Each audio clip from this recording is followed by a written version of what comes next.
Welcome back. In the second gate of this raid, we'll actually face the Legion Commander herself. There are only two major mechanics in this fight, but the difficulty of the encounter will be some of her deadly patterns. For battle items, time stop potions will be important for one of the mechanics, and Sprinter's robes can help you navigate through some of the patterns you'll face. As for sidereal skills, you will likely only use Nineveh, just like the first gate. The first major mechanic will happen at 120 bars. VYKAS will vanish to the center and split herself into 3 shadow clones to the 3, 7, and 11 o'clock positions.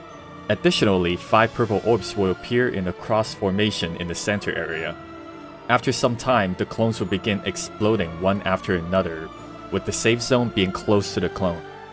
Your goal here is to find out the order in which the clones will explode, so that your whole team can run to the correct clone and their respective safe zone. To find the order, we'll have to gather a couple pieces of information. Before the fight, your group needs to assign 3 members as scouts to be where the clones will be, and report on the poses they're in. If you are a scout, watch your clones pose and see how many wings are open. 2 being both wings open, 1 being only 1 wing, and 0 being none. As for the other 5 members, they will need to be organized in a cross formation before the fight, in order to collect the 5 purple orbs as soon as possible. When a member collects an orb, a red or purple symbol will appear above their head. Once all of the orbs are collected, your group needs to see whether there are more red symbols or purple symbols. If there are more red symbols, the order of the clones you need to go to is 2 wings, 1 wing, and then no wings. On the other hand, if there is more purple, the order is reversed, going from no wings, 1 wing, and then 2 wings. So let's go over the execution. 3 players will scout out their clones, and if you like, type in the number of wings of your clone. Then the group will need to determine whether it is the red order or the purple order. Once you know the order, the scout whose clone is the first will ping in the direction of their clone, and the group will start heading to the first safe zone. And when everyone is safe, the next scout will ping in the direction of where the group will go next. After that, there is only 1 clone left, so everyone should know which way to go to complete this first gimmick. Feel free to use Sprinter's robes here if you need to. For the next mechanic, at around 65 bars, VYKAS will teleport to the center and disappear. 3 shadow clones will once again appear at the 5, 7, and 11 o'clock. The clones will pulse 5 times, and there will either be a black pulse or red pulse. Make a note of when the black pulses happen. Afterward, VYKAS will reappear in the middle and the clones will send out 5 orbs towards her one at a time. Your raid needs to intercept the orbs that come out at the same time as when the black pulses happen, while avoiding the other ones. For example, if the 1st, 4th, and 5th pulses are black, then you'll need to intercept the 1st, 4th, and 5th orb, otherwise she'll wipe the entire raid.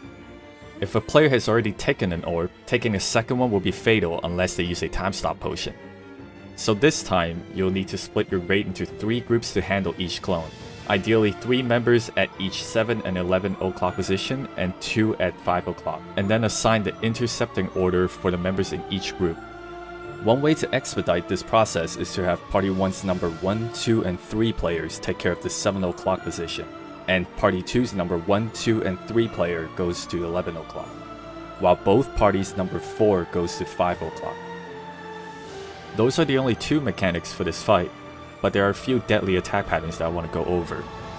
VYKAS will fly into the air and channel a purple orb in its center. Shortly after, each raid member will be targeted by a laser and a beam will be fired at everyone. One way to deal with this is when you see this pattern, spread out to the edge of the map and start running clockwise together. Make sure you're not grouped up with anyone else until the beam is fired. For this next pattern, she begins channeling a purple donut in front of her and it will start chasing the player with a purple circle mark on their head. At the same time, other players will have a target mark on their heads and an explosion will chase after them. If someone makes contact with a homing donut, a huge red indicator will appear and everyone will need to either be at the center of the indicator or be really far away to avoid it. Throughout the fight, a few players will get a purple frontal clone on their characters. Run all the way out to the edge of the map and be sure to keep facing outward until it's over. That's because you will leave behind an orb that will continue to spit out smaller orbs towards the direction you were facing. And then there's the Chompers mechanic. Dark puddles will appear around the map and worms will come out of them to bite people and deal quite a lot of damage. There's a different and much larger indicator that looks like rocks breaking, and you really do not want to be there when the worms come out. If someone gets caught in one of those worms, other players would need to kill that worm to break them free, or else they would explode and kill anyone in that area. And that's it for VYKAS Gate 2. I'll leave a link to the Korean Inven guide again for additional patterns you might see. I won't start making the Gate 3 guide until NA release because I want to use my own footage next time. So follow me on Twitch for when VYKAS releases, or to check out some Vulcan or GVG runs with my Soul Fist.